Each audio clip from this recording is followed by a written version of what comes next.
Iya, sahabat Komentar Majon, salam jumpa bersama Komentar Majon, sebuah komentar ringan dan hangat menjadi bahan perbincangan orang-orang di balik layar.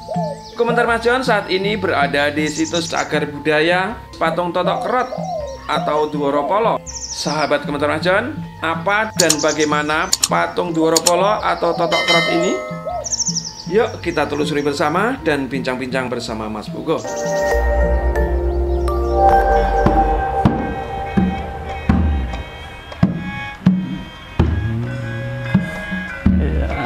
Assalamualaikum Mas Pugu. Waalaikumsalam. Mas John. Oh, iya Mas. Silakan. Monggo, monggo. Ya. Ya. Wah, sajaknya gayang banget Mas. Enggak iseng. Sedang latihan atau bagaimana nih? Ya, pengennya latihan tapi dia nggak bisa. Oh. Mas Pugu, kita bisa ngobrol-ngobrol sejenak ya Mas? Siap, insya Allah. Oke, baiklah. Iya, sahabat Komentar Majon, kali ini Komentar Majon sedang berada di Kota Kediri, menelusuri situs sejarah yang ada di Kota Kediri. Komentar Majon ingin bincang-bincang sejenak bersama Mas Pugo. Beliau adalah seorang dosen seni budaya yang bertugas di Jakarta. Namun saat ini kebetulan beliau sedang berada di tempat saudaranya di Kediri. Sebagai seorang dosen, tentunya beliau hafal dan tahu banget tentang situs sejarah yang ada di Kota Kediri karena beliau adalah kelahiran Kediri. Sahabat Komentar Majon, mari kita bincang-bincang bersama Mas Puguh. Mas Pugwaruju. Ya, gini Mas, saya pengen bincang-bincang dengan Mas Pugo tentang situs Arca Totok Kerot. Sebenarnya apa sih Totok Kerot itu Mas? Jadi ini, sebelumnya saya klarifikasi dulu ya. Iya. Saya bukan kelahiran Kediri, saya kelahiran Bandung, Tulungagung, tapi mulai TK sampai SMA saya di Kediri. Saya tumbuh besar remaja di Kediri. Oh, jadi apa namanya, lahir di Bandung Tulungagung, namun besar di Kediri. Ya, baik. Kebetulan rumah ibu itu dulu itu tidak terlalu jauh ya dengan Lurah ini. Itu di Sengonegaran, Burungan, itu agak ke utara, malah semakin dekat. Nah sekarang kakak malah yang saya kunjungi ini kan sama kecamatan Pagu. Jadi satu hanya beda desa dengan situs Arca Totok Kerot. Nah gini ceritanya Mas. Saya tuh waktu kecil, kalau enggak salah, ya waktu sekolahan, nggak ingat saya SMP atau SMA. Saya itu melintas di pesawahan, ada kebun jagung kiri kanan. Nah tiba-tiba di pekarangan kosong gitu, di tengah halaman di tengah sawah jagung itu, ada di lokalisir dengan pagar bambu. Dan memang tubuhnya baru separuh badan, kakinya belum kelihatan. Itulah arca yang orang sini menyebut Totok Kerot. Kalau dari amatan arkeologi, itu arca itu adalah arca Dworo Polo. Dworo itu pintu artinya, Polo itu dari kepala dewa penjaga. Baik, sebentar Mas Pugo. Itu tempatnya yang udah dikelilingin dengan bambu itu merupakan lahan milik warga atau masih punya? Belum diurusi sama pemerintah. Oh belum. Kayaknya tuh dalam kebunnya orang gitu loh. Jadi ditemukan oleh warga gitu ya? Iya. Oke. Baik. Gimana terus Mas? Tahun sekian, nah saya begitu di Jogja balik lagi. Bahkan ketika saya sudah punya keluarga di Depok, saya pulang tahu-tahu udah menjadi situs sejarah yang resmi dibangun oleh pemerintah setempat. Jadi tempat itu udah resmi dilindungi ya, dan milik pemerintah. Iya, arcanya juga udah utuh. Iya, lokasinya juga udah buat pembebasan semacam gitu ya Mas ya? Iya. Nah lanjut dari perspektif arkeologi tadi, Dworo Polo itu sebenarnya memang seringkali itu berada di depan gerbang candi. Situs-situs misalkan zaman dulu ada kerajaan itu, memang pemahaman kita adalah itu memang penjaga gerbang, bahkan sembalap di seluruh penjuru angin, mata angin itu ada Dwara Gupala itu. Dwara Pala ya. Dwara Pala atau Dwara Gupala, Kupala. Nah, kalau di dalam cerita pewayangan ada juga itu. Cingkara Bala Bala Upata itu berada di depan gerbang perpat-pepan kemanasan di Kahyangan. Artinya apa itu, Pak? Itu penjaga Kahyangan. Kalau orang mau naik ke Kahyangan harus berhadapan dua penjaga itu. Biasanya arca itu membawa pentung, Mas. Ada kalau di Tulungagung gede banget itu, tapi zaman modern itu. Dulu sebelum masuk kota Tulungagung itu ada dua arca pentung, memanggul pentung gede. Nah, tapi yang Gupala ini kan seperti yang sudah-sudah dia jengkeng, terus gadanya disenderkan di ke bawah itu. Tumpuan tangannya kayak misalnya gini, tapi ini megang gada. Itu yang biasanya dipanggul itu ya, Mas? Bukan dipanggul. Kalau yang ini di Tulungagung itu dipanggul. Ada juga yang di Magelang, yang karena Magelang kan ada situs kerajinan arca batu kan. Ada yang dipanggul dan sebagainya. Ada yang duduk jengkeng kayak kakak kerat itu, kan?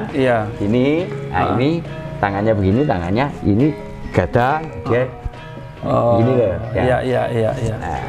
Nah, tapi nggak tahu anehnya di luar arkeologi kan rakyat di sekitar itu ya biasalah kalau zaman dulu itu intelektual juga didukung oleh apa itu namanya folklore, sastra lisan yang dia bergulir dari mulut ke mulut kan. Nah itu dipercayai ada legenda bahwa itu adalah patungnya Calon Arang. Calon Arang itu raksasa putri, rasaksi, dunia orang biasa, tapi dia punya putri yang pengen dinikahi oleh Erlangga, Prabu Erlangga dari negeri Kahuripan, Kediri awal. Wah, ini semakin menarik lagi nih, Mas. Semakin menarik. Nah, karena Prabu Erlangga itu tidak suka karena Calon Arang itu jahat. Ahli tenung dan sebagainya. Cerita Calon Arang ini diyakini sampai ke Bali karena Erlangga adalah putra Bali kan sebenarnya. Nah, Calon Arang. Jadi perseteruan antara Calon Arang dan anaknya berkontra dengan Ratu Erlangga, maka permusuhan itu akhirnya kalah sakti. Karena Erlangga sakti, Calon Arang itu sakti tapi kalah dan akhirnya jadilah arca itu. Calon Arang itu sebagai antagonisnya ya saat antagonis, itu. Tapi kalau ditelusuri cerita itu dengan fisik dari Dwara Pala yang sekarang ini baru-baru saya sadari. Loh, ternyata Dwara Pala di sini itu bukan raksasa perempuan. Apalagi kena gerusan alam air dan sebagainya kan. Dada itu hampir tidak terlihat. Kalau telah ada rada busung, tapi kan itu raksasa laki-laki pun lebar gitu kan, agak menggempal, tapi bukan membulat seorang perempuan. Kalau raksasa perempuan pasti membulat, itu tidak. Atau mungkin digambarkan bahwa sebagai seorang penjaga, sisi dadanya sini dikasih pelindung atau begitu, kalau sehingga zaman dulu belum, dada itu kan tidak terlindungi, laki perempuan kan telanjang kan. Apalagi di abad. Kalau Erlangga kan sebelum Jayabaya jauh. Kalau Prabu Sri Aji Jayabaya tahun 1135. Hidup beliau sampai 1157. Itu berapa abad yang lalu? 9 abad yang lalu kan kira-kira. Nah, itu memang belum berpakaian seperti kemben dan sebagainya, belum. Nah, itu satu versi folklore. Tapi Mas, Mas Pukwaruju, mohon maaf ini. Folklore itu apa, Mas? Jadi folklore itu istilah lain, folk itu kan rakyat. Folklore itu dari kultur, budaya rakyat. Nah, dalam ini dipahami sebagai sastra lisan, sastra yang getok tular. Jadi cerita-cerita rakyat yang digetok tularkan dari mulut ke mulut, itu folklore. Nah, Indonesia, Nusantara ini kaya dengan folklore karena proses intelektual kita adalah sangat kuat didukung oleh folklore, diafirmasi oleh folklore. Mas, mohon maaf, afirmasi itu bagaimana pengertiannya, Mas? Afirmasi itu secara sederhana bisa dipahami sebagai meneguhkan, memperkuat, menyokong, mendukung ya. Yeah. Jadi mengafirmasi.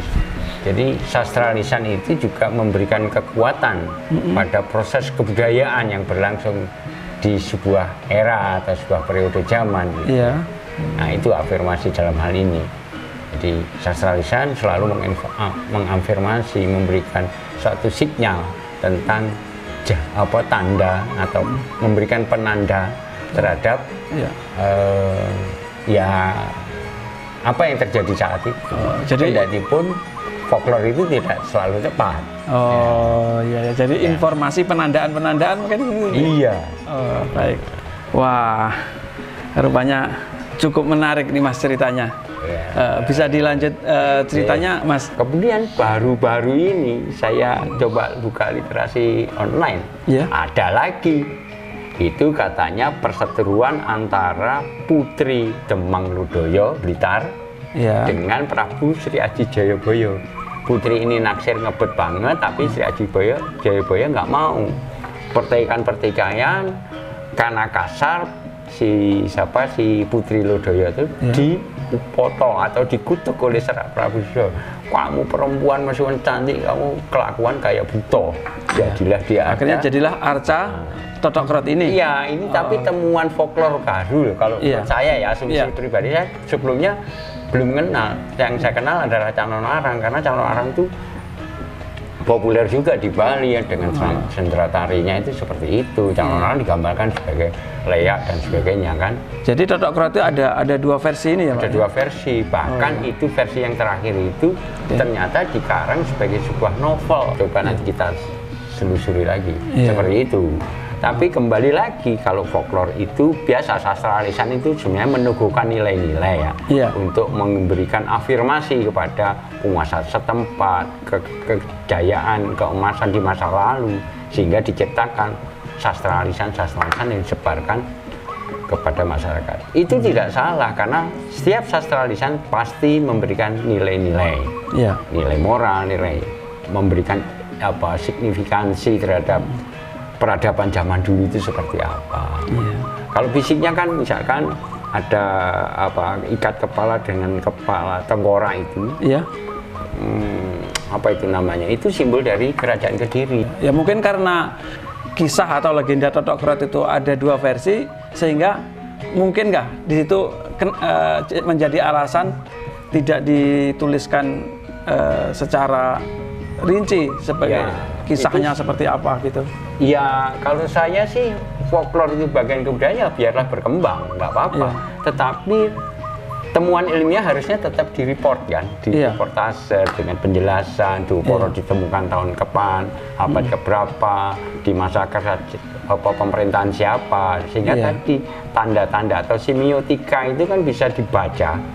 Nah, karena semiotika bisa dibaca kan bisa memaparkan peradaban kapan, pemerintahan seperti apa, estetikanya itu dipengaruhi dari mana, itu kan bisa dibaca. Ini kan ilmu pengetahuan yang bisa lebih berharga. Sayangnya mungkin pihak arkeologi atau dinas yang berwenang itu belum intens ke sana. Padahal di Kediri ini sekarang ini banyak ditemukan kan situs-situs. Saya tahun berapa yang lalu saya ke sini dengan Pak Gatot Soekarno, itu saya diajak nemuin itu ada kayak dinding drainase itu Mas. Tapi batunya memang batu andesit zaman dulu. Nah itu kemungkinan itu drainase, ada yang mengatakan itu hubungannya dengan Taman Keputren dan sebagainya. Yang ada di Kamandanu, Tirta Kamandanu, bukan? Agak ke belakang lagi. Ke belakang lagi. Pamuksan, Jayabaya itu agak ke timur lagi. Tempatnya itu belum dirambah. Saat ini belum ini ya? Saat ini belum di warung kopi, ada cangkruk, kita ngopi-ngopi di situ. Belum ada pemugaran ya? Belum. Oh iya. Jadi kemungkinan patung Totokrot ini kalau ditelusuri gitu ada hubungannya dengan Pamuksan Sri Aji Jayabaya, terus Sendang Tirta Kamandanu, itu mungkin saling berkaitan ya Mas ya? Gini, jadi karena itu situs kerajaan, tentu berkaitan dengan dinamika arsitektural, arkeologi, dan pemerintahan di sana. Oh ya, mungkin hampir bisa di karena lokasinya juga ini kan khususnya Dwara Gopala. Kemarin kita juga dapat informasi bahwa berapa hari seminggu yang lalu ditemukan di Desa Nambaan yang tidak jauh dari tempat Thotho Kerot. Kira-kira ya berbeda berjarak desa lah ya. Itu ditemukan patung Dwara Gopala tapi rada hancur karena sudah banyak tertimbun oleh arus sungai. Herannya baru pertama kali itu orang menemukan sadar bahwa itu patung arca raksasa agak tertidur gitu. Mestinya kan berdiri tapi itu sudah tertidur. Yang posisinya di kali ya Mas ya? Iya. Bukan gepeng gitu. Padahal kalau utuh itu ya seperti mukanya Thotho Kerot. Nah, barangkali itu pasangan. Nah, ada juga literasi mengatakan si Thotho Kerot itu punya kemiripan dengan yang di Singosari. Tapi kan Singosari beda kerajaan dan jauh kan di Malang kan. Nah, tetapi kalau yang rasional itu justru Dwara Pala yang di Nambaan atau mungkin di sekitar Kediri ini masih bisa ditemukan. Nah, seperti tadi saya bilang, Dwara Pala biasanya ditempatkan di segala penjuru mata angin. Minimal 2, ada juga yang 1. Ada 4 juga ya. Tapi rata-rata itu 2 lah minimal. Ini kok 1 ditemukan. Nah, jangan-jangan Nambaan dengan Thotho Kerot yang hanya berbeda berapa desa itu adalah pasangan itu. Wah, sangat menarik nih Mas. Mas Puk Waruju. Terima kasih atas cerita-ceritanya tentang sejarah ini. Mudah-mudahan di lain waktu Komentar Mas John bisa datang lagi ke Kediri untuk menelusuri situs-situs sejarah yang ada di Kota Kediri. Terima kasih Mas Pugo. Terima kasih sama-sama Mas John. Semoga sukses ya. Amin. Informasinya dapat berguna bagi kaum muda. Amin. Salam sejahtera. Iya, sahabat Komentar Mas John. Demikianlah bincang-bincang kita bersama Mas Puk Waruju. Asik kan? Penjelasan beliau cukup jelas dan cukup bisa menambah wawasan kita semua untuk mengetahui situs sejarah yang ada di Kota Kediri. Sahabat Komentar Mas John, sebelum kita akhiri acara ini, jangan lupa berikan subscribe dan bunyikan lonceng di pojok kanan bawah ya. Saatnya kita rehat sejenak dan ngopi-ngopi. Karena kopi semakin dinikmati, semakin nempel di hati. Sahabat Komentar Mas John, jangan pernah melihat sesuatu dengan bentuk dan wujudnya, namun lihatlah dari sisi nilai dan goresan sejarah yang telah mengukirnya. Akhirnya, sampai jumpa and see you to the next video. Sayonara.